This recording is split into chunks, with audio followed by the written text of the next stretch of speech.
کہ انڈیا جو ہے اس کی سپیس گلوبل فورم پہ بڑھ رہی ہے. بھارت خود کو عالمی سطح پر جمہوریت اور انسانی حقوق کا چیمپئن قرار دیتا ہے. یہ پہلا موقع نہیں ہے کہ را کی جو دہشت گردانہ سرگرمیاں ہیں یہ منظر عام پر آئی ہیں. اس سے پہلے بھی کینیڈا، امریکہ، برطانیہ میں سکھ رہنماؤں کو نشانہ بنانے کی کوششوں کے انکشافات ہو چکے ہیں. تو بات نہیں ہوئی، ہم تو ایسے لگتا ہے جیسے سرنڈر کر دیتے ہیں ہر چیز کے اندر. جب ویزا پالیسی میں سختیوں کے حوالے سے بات ہوئی تو بھارت کا نام اس میں کیوں نہیں تھا؟ بھارت کی دہشت گردی کا نظر نہیں آتی ان کو؟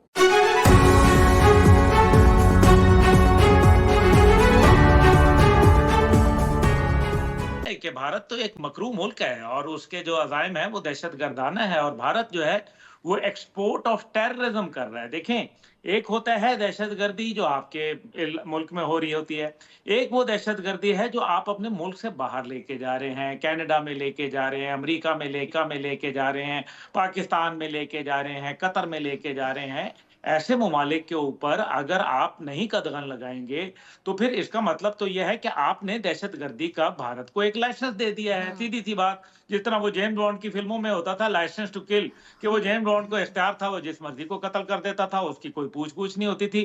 اس لیے بھارت کو لائسنس ٹو کل دیا ہے، اس لیے کیونکہ امریکہ جو ہے وہ چائنا کی بڑھوتی نہیں دیکھ سکتا، اور پاکستان کا اس لیے مسئلہ ہے کیونکہ پاکستان چین کا جو ہے وہ نمبر 1 اتحادی ہے، اور یہ تمام جو سی پیک کا روٹ ہے یہ پاکستان سے گزر رہا ہے. اس میں تو کوئی شک نہیں ہے کہ ہندوستان کی جو سوچ ہے یا جو گلوبل اسٹریٹجک ایمبیشن ہے وہ گلوبل ہے اور لانگ ٹرم ہے، اس میں کوئی شک نہیں ہے.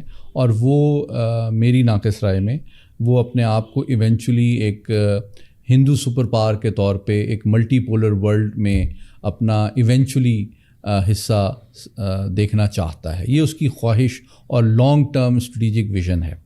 بھارت جو ہے وہ کھل کھیل کے دہشت گردی کو ایکسپورٹ کر رہا ہے.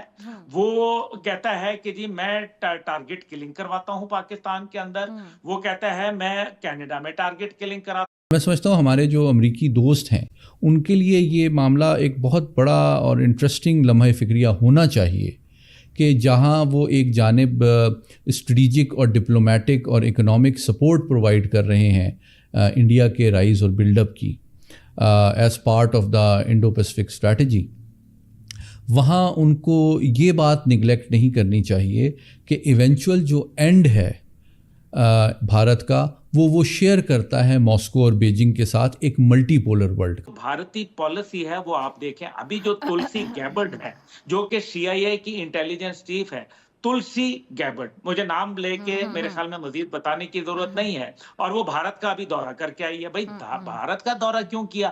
آپ نے افغانستان سے اسلحہ نکالنا ہے تو اس کے لیے تو آپ کو پاکستان کا راستہ دیکھنا ہے. یہ بھارت آپ نے جا کے کیا کرنے کی کوشش کی ہے؟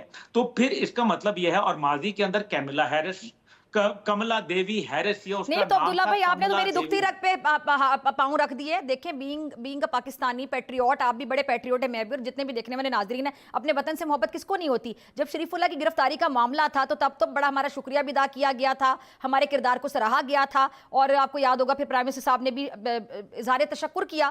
لیکن اس کے بعد یہ ویزا پالیسی کے حوالے سے خبریں سامنے آنا شروع ہو گئیں. بھارت کے اسٹریٹجک تھاٹ کی جو الٹیمیٹ کور ویلیو ہے وہ اسٹریٹجک اٹانومی ہے.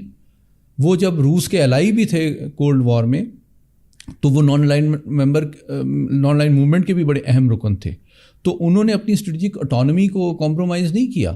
انہوں نے روس کی، سوویت یونین کی امداد میں کوئی افغانستان میں افواج امریکہ سے لڑنے کے لیے نہیں بھیجی تھی.